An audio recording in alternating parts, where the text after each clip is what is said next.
You know, when you walk around your city, you see the streets, the buildings, all the little details. Well, what if I told you that there are people out there making a perfect, living, digital copy of all of it? And I don't mean just a fancy Google map. We're talking about a complete, interactive recreation, something called a digital twin. So that's the big question, right? How on earth do you actually do that? What's the secret sauce for building a virtual city that's so accurate you could literally measure a crack in the pavement from your desk? Well, that's exactly what we're going to break down. And we've got the perfect guide for this. We're actually diving into a real-world technical proposal, the kind of document that companies use to bid on these massive projects. This is the official playbook, the step-by-step blueprint. Let's get into it. First things first. Before we get into the nuts and bolts, we really need to understand the vision. Why go through all this trouble? What's the end game for building a completely digital city? It all comes down to this core idea, the digital twin. And look, this isn't just some static 3D model you'd see in a video game. The whole point is to create a true digital twin, in this case of a 16 square kilometer chunk of a city.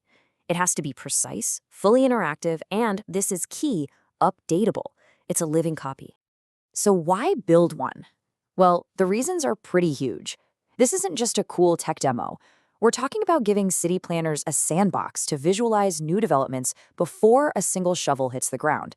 It's for emergency services to run crisis simulations. And yeah, it's the kind of thing that will power the next wave of augmented reality apps on your phone.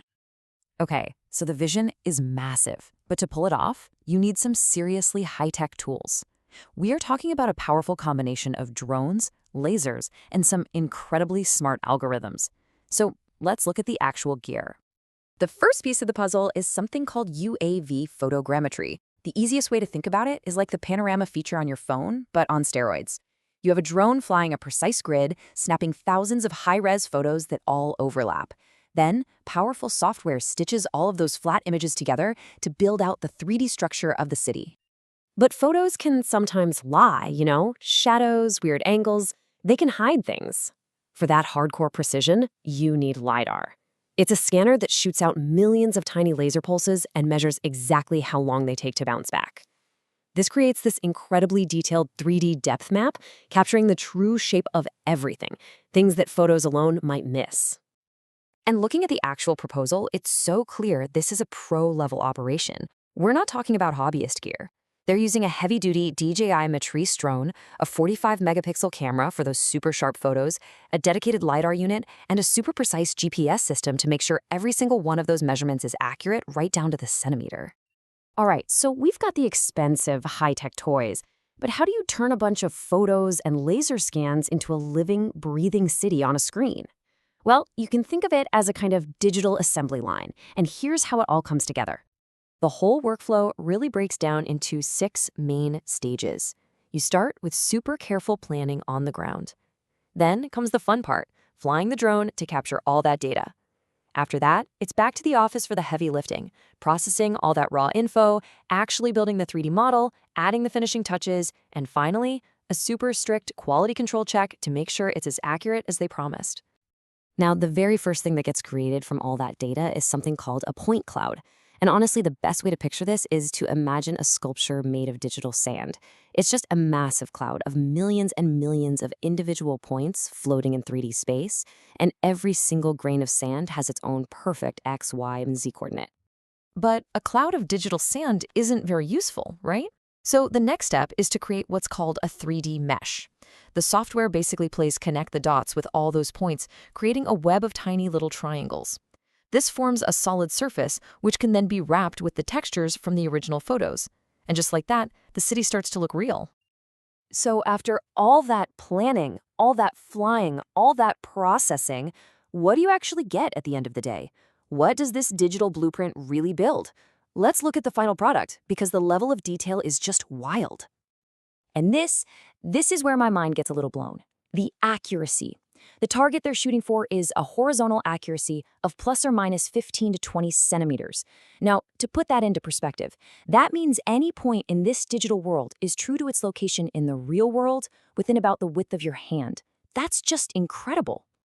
And the project doesn't just deliver one thing. The client gets the whole package. They get the beautiful, fully textured 3D model. They get the raw LiDAR point cloud for their own deep analysis. They get these perfect, distortion-free aerial maps. And on top of that, they get a web platform and even a mobile AR app to actually use and interact with their new digital city. Of course, you knew this was coming. A level of precision like this, well, it doesn't exactly come cheap. So what's the bottom line here?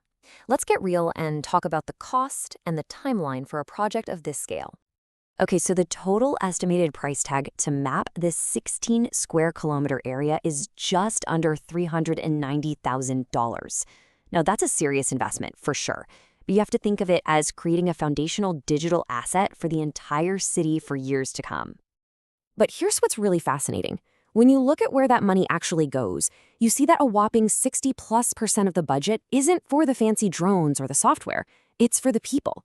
It's such a great reminder that while the tech is amazing, it's the highly skilled team, the pilots, the data analysts, the developers that really make this whole thing possible. And here's the really smart part: scalability. That first project costs a lot, over $24,000 per square kilometer. But once the hardware is paid for and the team has the workflow down, look at that drop. Future projects could cost less than half that. The efficiency just skyrockets. And what about the timeline? The whole project, from start to finish, is planned for about 8 months. It's definitely a marathon, not a sprint. You've got a couple of months of intense data collection flights, followed by almost half a year of just heads-down data processing and software development before the final delivery. And at the end of the day, it all comes back to this one quote from the proposal's main objective. The goal is to create this one unified platform, a high-precision digital model that can be used for everything from urban planning and crisis management all the way to augmented reality. It's about building a foundation for the future. So the tech is here, it's real, and it's only getting more and more accessible.